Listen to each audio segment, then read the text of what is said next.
Forever फाउंडेशनच्या तर्फे आयोजित हा जो कृषी प्रदर्शनाचा सोहळा आहे, शेतकरी काळ्या मातीत जन्मला, काळ्या मातीशी त्याचं नातं, घाम गाळून कष्टाचा भरती तुमचं आमचं पोट, करुनी कष्ट गाळूनी घाम, साऱ्या जगाला पुरविती धान, असा हे आपला शेतकरी महान. जनजनात संदेश पोचूया, बळीराजाला आत्महत्येपासून रोखूया, शेतकऱ्यांचा करून सन्मान, यातच खरा देशाचा अभिमान.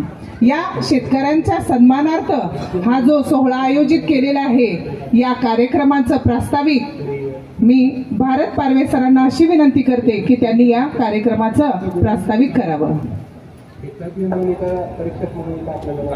बाजूला जे स्पीकर चालू आहे त्यांना विनंती आहे, कृपया 1-2 मिनिटांसाठी आवाज कमी करावा थोडासा.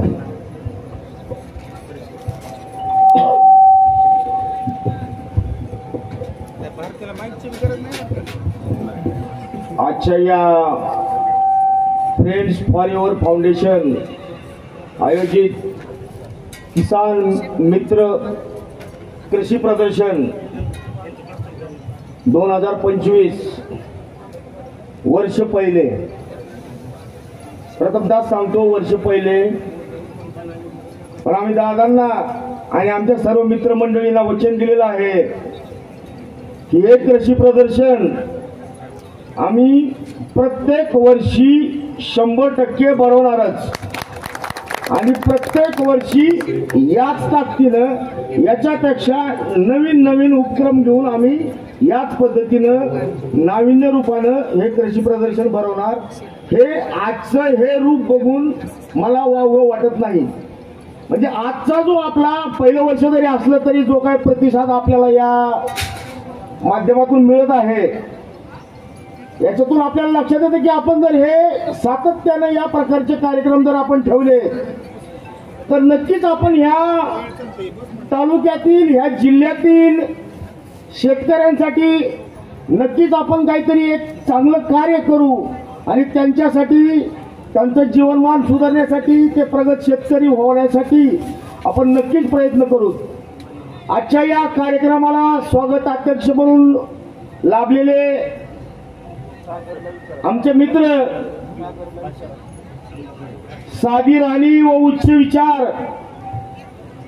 या उक्तीचा वापर करून आपले कार्य करत असणारे उच्च शिक्षित आमदार माननीय कैलासदादा गाडगे पाटील, तसेच कार्यक्रमाचे उद्घाटक जे की या ठिकाणी आज काही कारणास्तव उपस्थित राहू शकले नाहीत, त्यांचा दिल्लीमध्ये कार्यक्रम असल्यामुळे ते आज उपस्थित राहू शकले नाही, असे आपल्या जिल्ह्याचे धाराशिव जिल्ह्याचे खासदार माननीय ओमराजे निंबाळकर यांचंही नाव या ठिकाणी मी घेऊ इच्छितो. ते आपल्या कार्यक्रमाचे उद्घाटक होते. त्यानंतर विशेष उपस्थिती म्हणून कृषीभूषण माननीय श्री पांडुरंगजी आवार सर, प्रतिभाताई भोवर, अशोकजी मोहेकर सर काही कारणास्तव या ठिकाणी येऊ शकलेले नाहीत, त्यांचंही मी या ठिकाणी नाव घेतो. मंजुषा गुरमे मॅडम या ठिकाणी येऊ शकलेल्या नाहीत, त्यांचंही नाव घेतो या ठिकाणी. त्यानंतर शिवसेनेचे जिल्हा उपाध्यक्ष आमचे आधारस्तंभ माननीय प्रदीप बाप्पा मेटे, या कार्यक्रमाच्या अध्यक्षस्थानी असलेले या फ्रेंड्स फॉरेवर ग्रुपचे माननीय राहुलजी कवडे व इतर सर्वच मान्यवर, या ठिकाणी मी सर्व मान्यवरांची क्षमा मागून मी सर्व मान्यवरांचं नाव न घेता हा कृषी प्रदर्शन आपण करण्यामागचा आपला मूळ हेतू काय आहे आणि कशामुळे हे कृषी प्रदर्शन आपण घेण्याचा अट्टास केला. वास्तविक पाहता हे पाहिलं तर आमचं हे फ्रेंड्स फॉरेवर ग्रुप जे आहे हे अनेक वर्षापासून आम्ही सामाजिक छोटे मोठे कार्य करत आलेलो आहोत. त्यामध्ये वारकऱ्यांच्या दिंडीसाठी पुरवलेले अल्पोपहाराचा कार्यक्रम म्हणा, वृक्षारोपणचा कार्यक्रम म्हणा, किंवा प्रत्येकाच्या आडी अडचणीला धावून जाणे किंवा त्यांच्या इथे कुठला जर लग्न कार्य असेल किंवा आपुलकीने प्रत्येकाचा वाढदिवस साजरा करणे, या पद्धतीने हा एक ग्रुप तयार झालेला आहे. दादा, हा आमचा ग्रुप तसा 10वी-12वीच्या क्लासमेटचा ग्रुप आहे. आम्ही या ग्रुपमध्ये फक्त आमचे क्लासमेटच समाविष्ट करून देतो. तसं पाहिलं तर आमचा जनसंपर्क जो आहे, त्या जनसंपर्कानुसार कळंब मधले अनेक लोक आमच्या या ग्रुपला जे काही त्याचं कार्य आहे त्याच्यानुसार ते म्हणतात की तुमचा ग्रुप खूप छान काम करतो. पण आम्ही कधी असा विचार केला नाही की हा ग्रुप वाढवावा आणि या ग्रुपमध्ये आणखीन काही लोक समाविष्ट करावे. आम्ही या ग्रुपच्या माध्यमातून, या वर्गमित्राच्या माध्यमातून जे काही कार्य करतो ते फक्त आमच्या समाधानासाठी करतो. तसं पाहिलं तर आमचा हा ग्रुप जो आहे हा अतिशय वेल सेटल ग्रुप आहे. या ग्रुपमध्ये अनेक डॉक्टर्स आहेत, इंजिनियर्स आहेत, उद्योजक आहेत, काही लोक राजकीय क्षेत्रात कार्य करणारे आहेत.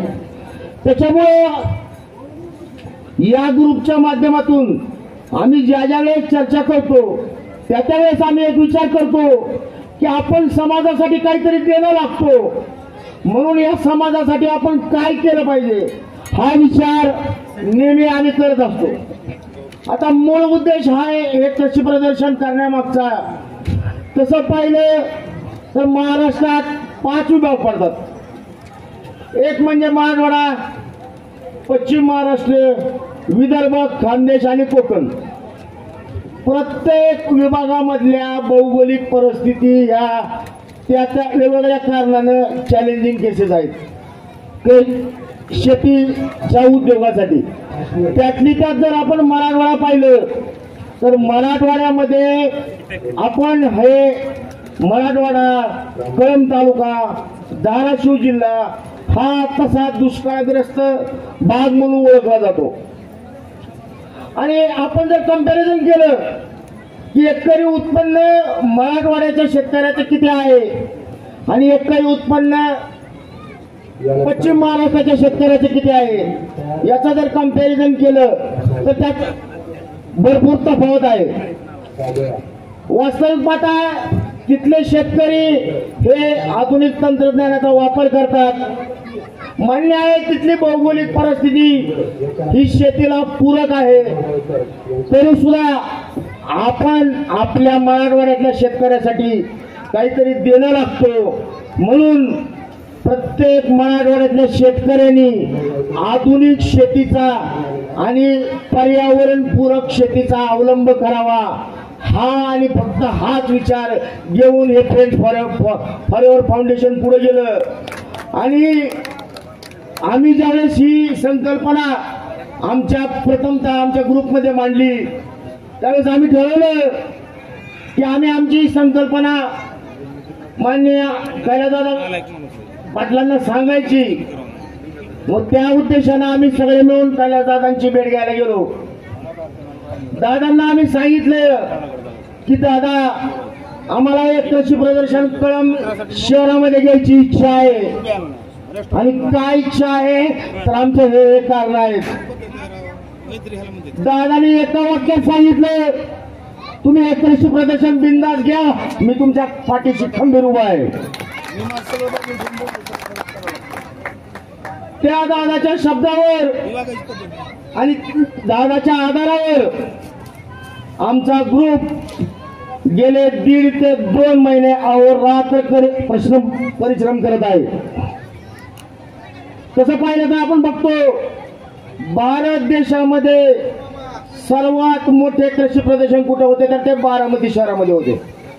म्हणजे प्रत्येक शेतकरी ही त्या बारामती कृषी प्रदर्शनात जाऊन आपल्याला उपयोगी अशी माहिती काय आहे, काय नॉलेज आहे, आत्ताची आधुनिक परिस्थिती काय आहे हा घेण्याचा प्रयत्न करण्यासाठी बारामतीला जातो, परभणीला जातो.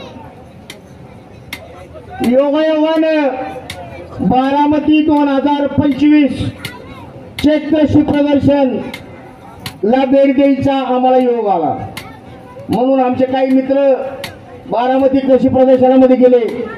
त्या ठिकाणी बारामतीत कृषी प्रदर्शन कशा पद्धतीने होतं त्याचा अभ्यास केला, याचा आढावा घेतला. प्रत्येक स्टॉल धारकाला आम्ही जाऊन भेट दिली आणि ह्या कृषी प्रदर्शनामध्ये नवीन तंत्रज्ञान काय आहे, नवीन रासायनिक उपकरणे काय आहेत, अवजारे काय आहेत, रासायनिक खते नवीन प्रकारचे कुठले मार्केटमध्ये आहेत, नवीन प्रकारचे बी बियाणे कुठले आहेत याचा अभ्यास केला आणि एक विचार केला की त्याच ताकदीनं आपल्याला कळंब शहरामध्ये हे कृषी प्रदर्शन घडवायचं. आणि त्या एक विचाराने आम्ही गेले 1.5 ते 2 महिने झाले आमच्या वर्गातील आमच्या या ग्रुपमधील प्रत्येक जण हे कृषी प्रदर्शन यशस्वी होण्यासाठी सातत्यानं झटत आहे. आमच्या ग्रुपमध्ये अनेक ग्रुप आहेत. मित्रमैत्रिणीचा ग्रुप आहे, काही लोक बाहेरगावी आहेत. ग्राउंड लेवलवरती ज्यांनी काम केलं त्यांनी प्रत्येक लोकांनी कळंब शहरातील प्रतिष्ठित लोकांच्या गाठीबिटी घेतल्या आणि त्यांना या कृषी प्रदर्शनाचं महत्त्व सांगितलं आणि या कृषी प्रदर्शनाचा मूळ हेतू सांगितला की आम्ही हे कृषी प्रदर्शन का घेत आहोत. जे लोक बाहेरगावी आहेत त्यांनी सोशल मीडियाच्या माध्यमातून फेसबुक म्हणा, इंस्टाग्राम म्हणा, स्टेटस म्हणा याच्या माध्यमातून आमच्या मित्रमैत्रिणीच्या ग्रुपनं प्रत्येक शेतकऱ्यापाशी तळागाळातील माणसापर्यंत आपण कशा पद्धतीने पोहोचू शकू याचा पुरेपूर प्रत्येकाने सातत्याने प्रयत्न केला. यामध्ये मला प्रामुख्याने एक गोष्ट सांगावीशी वाटते. ही जी संकल्पना आमच्या ग्रुपच्या प्रत्येक मित्राच्या मनात रुजवली ते आमचे मित्र जे खरंच शेतीला अधिक महत्व देतात आणि शेतीविषयक प्रत्येक प्रश्नाविषयी आवडीने चर्चा करतात असे आमचे मित्र डॉक्टर लोंढे सर यांना मी या ठिकाणी आभार मानतो की त्यांनी जे काही परिश्रम घेतलेला आहे त्याचा हे फळ आपल्याला सगळ्यांना दिसतो. तसं पाहता या ग्रुपमधल्या सर्वांनीच या ठिकाणी कष्ट घेतलेला आहे. आम्ही जेव्हा बारामतीमध्ये गेलो होतो त्यावेळेस आम्ही एक प्रात्यक्षिक पाहिलं, एआयचं प्रात्यक्षिक पाहिलं. एआय म्हणजे आर्टिफिशियल इंटेलिजन्स. एआयच्या माध्यमातून कशा प्रकारे शेती उत्कृष्ट पद्धतीने केली जाते याचं प्रात्यक्षिक आम्ही बारामती शहरामध्ये पाहिलं. आता या एआयचे संशोधक संपादक ज्यांनी हे घडवून आणलं एआय ते माननीय तुषारजी जाधव सर यांचं सुद्धा व्याख्यान आपल्याला 3 तारखेला आपल्याला मिळणार आहे आणि त्याच्या माध्यमातून एक गोष्ट आपल्याला लक्षात येणार आहे की कमी खर्चामध्ये आपण मॅक्सिमम पद्धतीचं उत्पन्न कशा पद्धतीने काढू शकतो हे त्या एआय टेक्नॉलॉजीच्या माध्यमातून आपल्याला पाहायला मिळणार आहे. आणि मी सर्वांना विनंती करतो की प्रत्येकाने त्या व्याख्यानाचं त्या टेक्नॉलॉजीचं माहिती मिळवण्यासाठी प्रत्येकाने प्रयत्न करावे. आता तसं पाहिलं तर या ठिकाणी अनेक लोकांनी कष्ट घेतलेला आहे, पण मला या ठिकाणी काही लोकांच्या आवर्जून एक नावही आवडतात ज्यांनी की हे प्रथम आपलं कृषी प्रदर्शन यशस्वी होण्यासाठी त्यांचा सिंहाचा वाटा आहे. प्रथमतः माननीय अभिजितजी लोंढे ज्यांनी संकल्पना मांडली त्यांनी हा सगळा कन्सेप्ट दादांना सांगितला. तसेच राहुल कवडे, मकरंदजी पाटील, सुजीजी तीर्थकर, रामेश्वर बोबडे, दिनेश आष्टेकर, गोपाळजी उबाळे, शशिकांत बाटक्के, गिरीश कुलकर्णी, बायासाहेब खंडागळे, सारंग बावीकर, हर्षन पाटील, विनोद कदम, परमेश्वर More, Bajrang Gule, Rajabhau Nagtilak, Govind Randive, Sanjay Bawale, Munna Umare, Krishna Mamuni, Umesh ji Bondar, Pintu Kaspate, Samir ji Dharmadhikari, Jagdish Gawali sir, Sudhir Awate sir, Sushil Dengre sir Pratap Kale अशा अनेक असंख्य मित्र आहेत. मला आणखीन 100 मित्राचे नाव घेण्यात मला आणखीन आनंद होईल. पण आपल्याला मान्यवरांना ऐकायचं आहे, मान्यवरांचं मार्गदर्शन घ्यायचं आहे. म्हणून मी प्रत्येकाचं या ठिकाणी नाव घेत नाही, नाहीतर मला प्रत्येकाचं नाव घ्यायला अगदी आवडेल. या कृषी प्रदर्शनाच्या या औचित्यानिमित्त मी एक शेतकरी बांधव, आजचा देशाचा शेतकरी बांधव कसा आहे याची एक छोटीशी कविता केली आहे. ती कविता संपवून मी माझं प्रात्यक्षिक संपवल. कवितेचं नाव आहे शेतकरी देशाचा पोशिंदा. आपण म्हणतो शेतकरी हा देशाचा पोशिंदा आहे, भारताच्या अर्थव्यवस्थेचा मूलभूत घटक आहे. आणि भारत देशामध्ये प्रथमतः आपण पहिलं म्हणायचं उत्तम शेती, आणि त्यानंतर व्यवसाय, आणि त्यानंतर नोकरी. त्याच्यामुळं आता ही कुठेतरी व्याख्या बदलत गेलेली. त्याच्यामुळं आपल्याला शेतकऱ्यासाठी आपण काहीतरी केलं पाहिजे. जे काही आता दादा स्टेजवर आहेत, शासकीय ज्या काही योजना आहेत त्या प्रत्येक शेतकऱ्यापर्यंत कशा पोहोचल्या पाहिजेत हे आपल्या ग्रुपच्या माध्यमातून आणि दादाच्या मार्गदर्शनाच्या खाली आपण प्रत्येक व्यक्तीनं पाहिलं पाहिजे की शासकीय अनेक योजना आहेत, पण त्या आपल्या शेतकरी बांधवापर्यंत पोहोचत नाही. त्याच्यामुळे मी या ठिकाणी ही कविता सादर करून या ठिकाणी थांबतो. शेतकरी देशाचा पोशिंदा.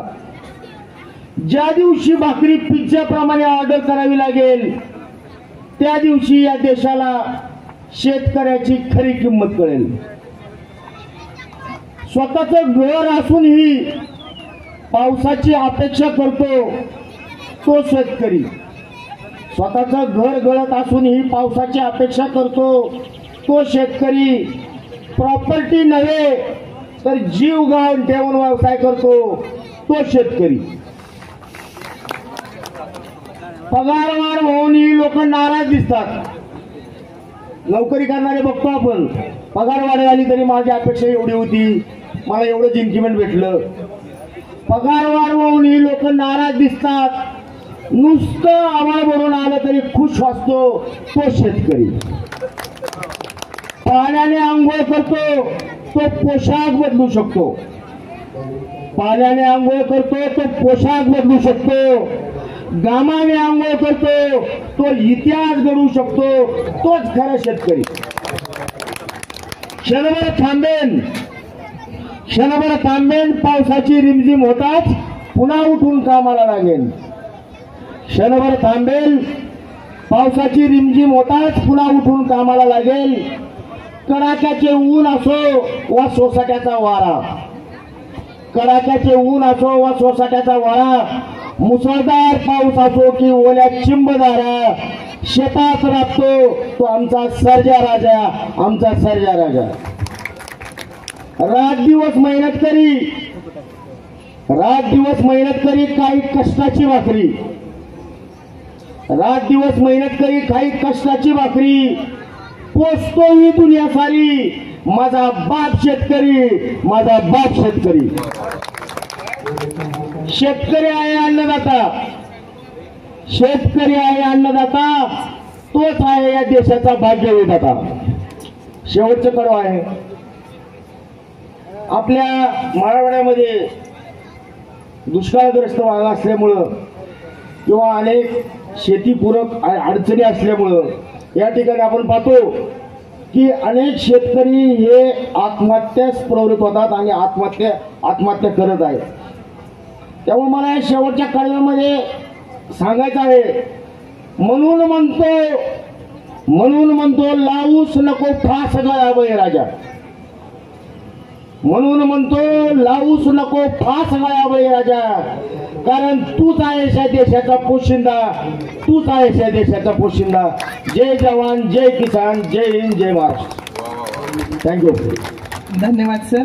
या प्रास्ताविकामध्ये आपण जी हृदयद्रावक अशी शेतकरी जगाचा पोशिंदा ही कविता सादर केली, त्यांनी अत्यंत मनाला एक वेगळा शेतकऱ्यांविषयीचा आपला जो आदर आहे तो आपण आपल्या कवितेतून मांडलेला आहे।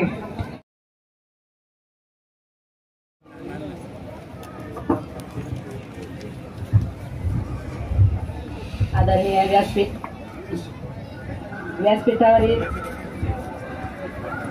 आजच्या कार्यक्रमाचे स्वागताध्यक्ष माननीय कैलास दादा,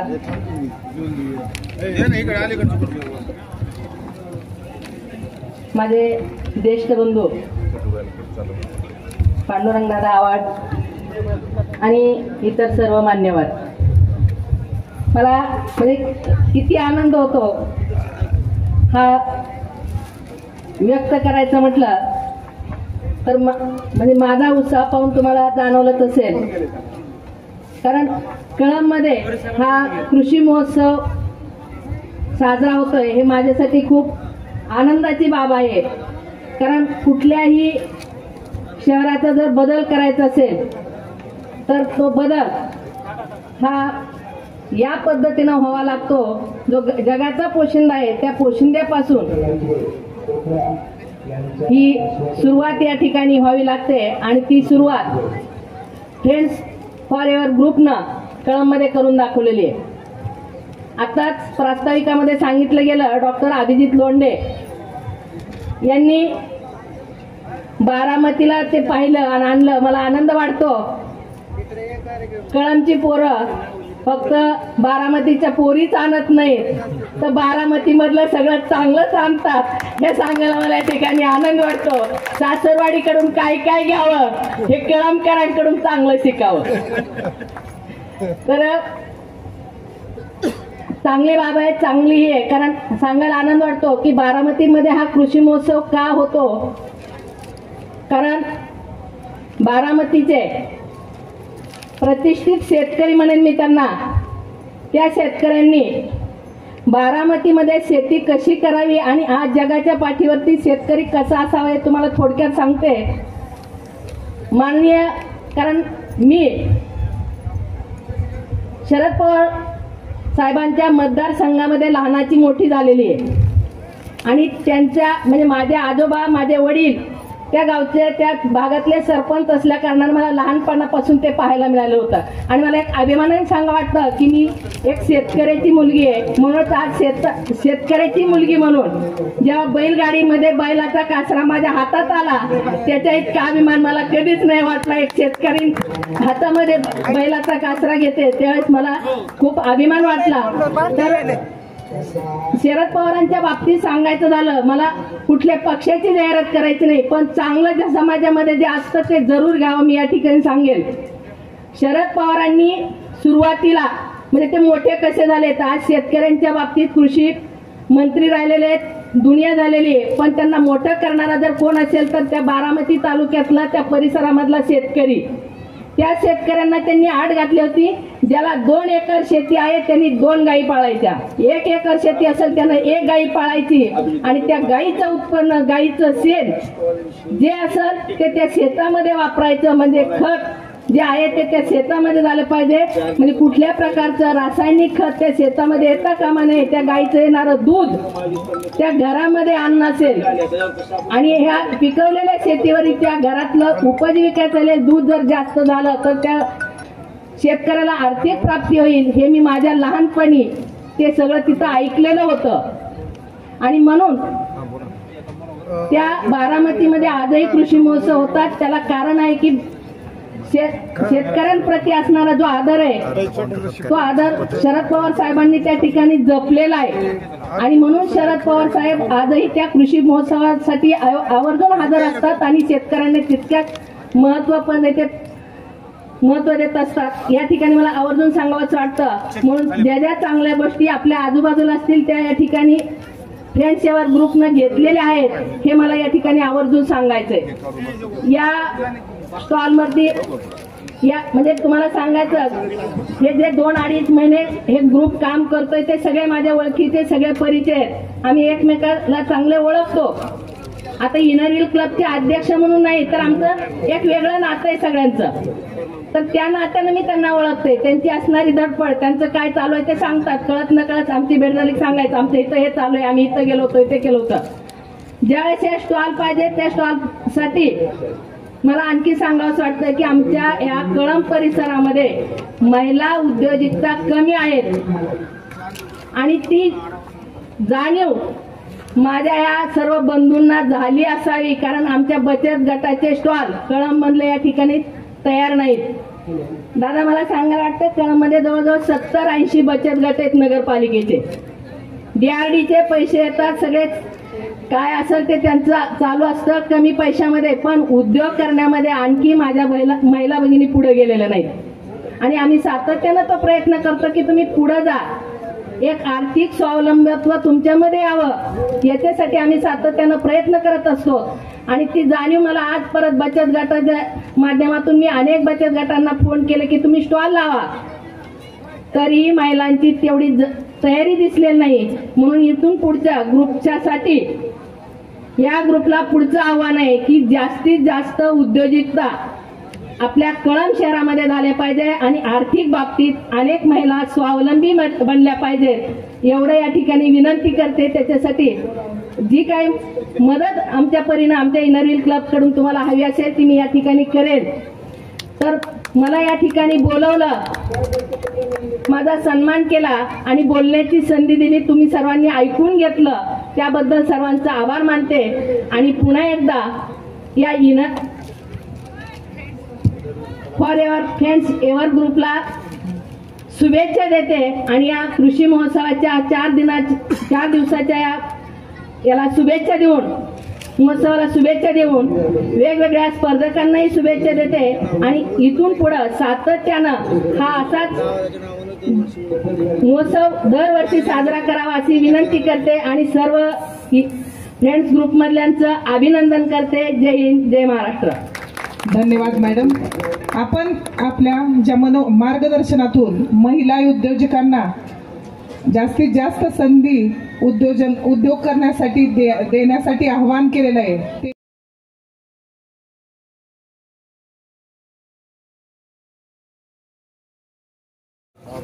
खरं तर विविध क्षेत्रामध्ये काम करत असताना एक काव्य समोर येतं की ज्यांची बाग फुलून आली त्यांनी 2 फुले द्यावीत, ज्यांचे सूर जुळून आले त्यांनी 2 गाणी द्यावीत, ज्यांच्या अंगणात झुकले ढग त्यांनी ओंझळपण पाणी द्यावे, आपले श्रीमंत हृदय त्यांनी रिते करून घ्यावे, आभाळा एवढी ज्यांची उंची त्यांनी थोडे खाली यावे, मातीत ज्यांचे जन्म मळले त्यांना थोडे उचलून घ्यावे, त्यांना थोडे उचलून घ्यावे. या विचारधारेतून काम करणारी ही सगळी फ्रेंड्स फॉर एव्हरची मंडळी आहेत. अभिजित लोंढे सरांना विनंती आहे की कृपया आपण या प्रसंगी आपण हे आलेल्या अडीअडचणी आणि हे चॅलेंज कसं स्वीकारलं ते जरा शेतकरी बांधवांनाही कळू द्या. किती सुंदर कविता, अतिशय सुंदर कविता बरं का दादा. मला थोडंसं बोलायला थोडं अडखळतंय, पण आता कसं बराच वेळ पण झाला ना, अंगातली शुगर पण कमी झाली, त्याच्यामुळं मी जरा थोडं उरकतं घेतो. नको चॉकलेट नाही, शुगर जास्त गेली त्याने. दादा, आम्ही तुमच्याकडे आलो होतो त्याच्या पाठीमागं कारण होतं, मित्र परिवार हा परिवार आहे आणि परिवारामध्ये खूप साऱ्या अडचणी असतात. त्या अडचणी सॉल्व्ह करायचा, त्या दूर करायचा, त्याच्यातून नवीन काहीतरी करायचं आपण नेहमी सतत प्रयत्न करतो. त्या पद्धतीनं याच परिवारामध्ये आम्ही शेती नसलेले शेतकरी असतो. आमच्याकडं बऱ्याच जणांकडे शेती नाही आहे, पण आम्ही शेतकरीच आहे. का? आमचे सर्वांचे व्यवसाय त्या शेतीवरच अवलंबून आहेत. आमचे म्हणण्यापेक्षा आपल्या सर्वांचे. जगात असा कुठलाही व्यवसाय नाही जो शेतीवर अवलंबून नाही. आणि आत्तापर्यंत सरकार दरबारी असो, विविध पक्षांचे असो किंवा सामाजिक कार्यक्रम असो, हे नेहमी शेतीला धरूनच आखले जातात. त्याच्यावर इमल्यावर इमले, बंगल्यावर बंगले बांधले जातात आणि शेवटी उपेक्षित राहतो तो शेतकरी राहतो. थोडं हे बदलण्यासाठी प्रयत्न करायचा म्हणून आम्ही सगळेजण एकत्र बसलो आणि विचार केला की आपण शेतीसाठी काहीतरी केलं पाहिजे आणि त्या अनुषंगानं हे उभं राहिले.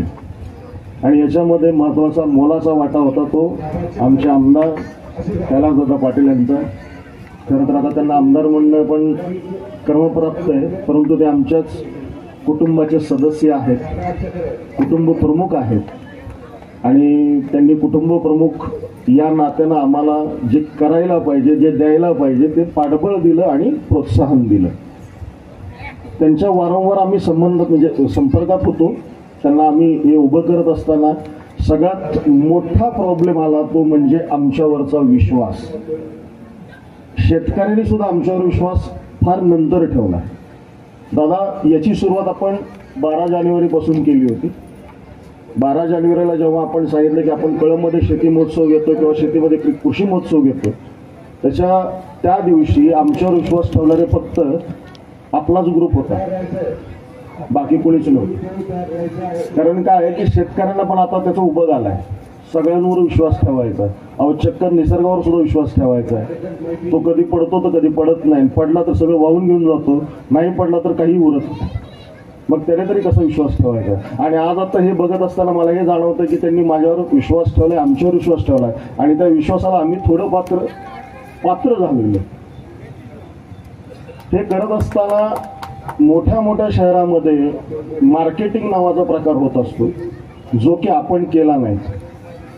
आपण खोटी स्वप्न दाखवली नाही. शेतकऱ्यांना हे सगळं बघण्यासाठी एकत्र करायचा प्रयत्न केलाय. का 4 माणसं एकत्र आले की त्यापासून त्या 14 जणांच्या चर्चेतून सर्व गोष्टींचं प्रॉब्लेम सॉल्व्ह होतात, मार्ग निघतात. आणि आत्ता आपल्या आजूबाजूच्या शेतकऱ्यांना सगळ्यात मोठा प्रॉब्लेम आहे तो मजुरांचा आहे. त्याच्यासाठी आपण आर्टिफिशियल इंटेलिजन्स आणले. याचा अर्थ काय की तो रोबोट तुमच्या शेतामध्ये मजुराचं काम कमी करणार आहे. त्याचा पण आपण खूप जास्त उहापोहा केलेला आहे.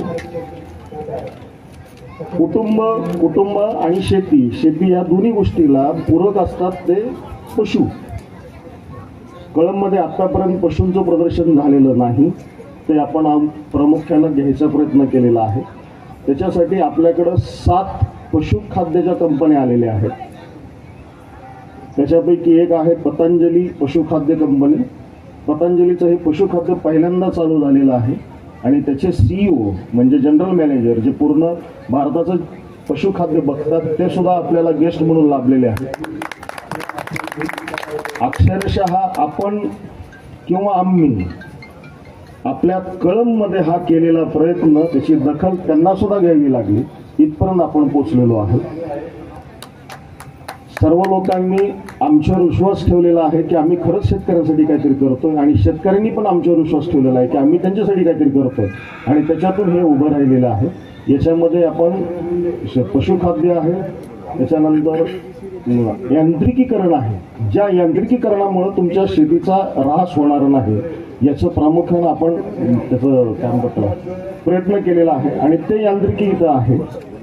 त्याबरोबर डेअरी प्रोडक्ट्स आहेत. लस्सी पिल्यानंतर लक्षात येते की लस्सी का तयार करावी. याचं थोडक्यात उदाहरण म्हणजे असं आहे की कळंबवरून लातूरला जात असताना रांजणी नावाचं गाव लागतं.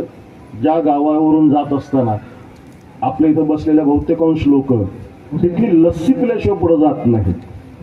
हे जसं आहे ती लस्सी कुठल्या दुधापासून बनते आणि त्यासाठी काय करायला पाहिजे याच्यावर पण आपण चर्चासत्र घेतलेली आहे. आणि हे सोडून नेहमीच यांत्रिकीकरण बघा, सारखं तुम्ही फळच बघा, सारखं तुम्ही बियाच बघा, पण यातून तुम्ही बघून गेल्यानंतर तुमच्या मनोरंजनासाठी सुद्धा छोटे छोटे स्टॉल्स ठेवलेले आहेत. थोडंसं सगळ्या लोकांना याची किंमत जास्त वाटली, परंतु हे कमर्शियल नाही आहे. होता येईल तेवढं त्यांच्याकडून मदत घ्यायचा आपण प्रयत्न केला आणि त्याचा रिझल्ट किंवा त्याचे परिणाम आपल्याला लवकरच दिसून येतील. मला वाटतं याच्या पुढं बोलण्यासारखं काही नाही, पण जाता जाता एक शब्द मी दादांना देऊन जातो. जसं आमच्या मॅडम म्हणल्या की बारामतीतून मी फक्त माझी मिसेसच नाही घेऊन आलो, तिथले विचार पण घेऊन आलो, तसं मी तिथून शब्द पण घेऊन यायची, एक शब्द द्यायची एक सवय लावून घेतलेली आहे. आणि त्यानुसार मी दादांना शब्द देतो की हे किसान मित्र कृषी प्रदर्शन कळंब 2025 हे पहिलं आणि शेवटचं नाही ठरणार. याच नावानं कळंब ओळखलं जाईल याची आम्ही खबरदारी घेणार. धन्यवाद.